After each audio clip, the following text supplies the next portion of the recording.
अंकुश राजा ला रहे हैं पवन सिंह के चुनाव चिन्ह कैंची पर गीत। जी हां दोस्तों, आपका स्वागत है मेरे चैनल औसम भोजपुरी पर। वीडियो को पूरा देखिएगा। वीडियो पसंद आए तो वीडियो को लाइक और चैनल को सब्सक्राइब कीजिएगा। दोस्तों, अभी तक भोजपुरी इंडस्ट्री के बड़े कलाकारों में अरविंद अकेला, कल्लू और विजय चौहान ने पवन सिंह के चुनाव लड़ने पर गीत गाया है।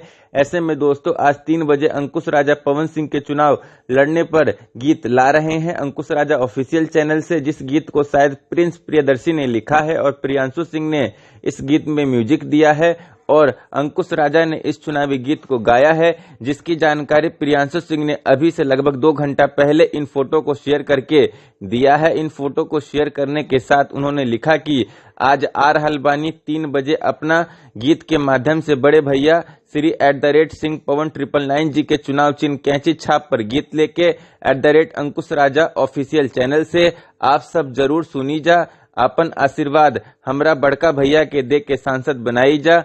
जय भोजपुरी, जय काराकाट के देवतुल्य जनता।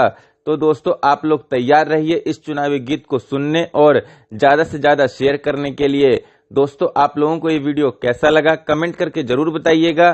फिर मिलते हैं किसी नए वीडियो में। वीडियो पसंद आए तो वीडियो को लाइक और चैनल को सब्सक्राइब कीजिएगा।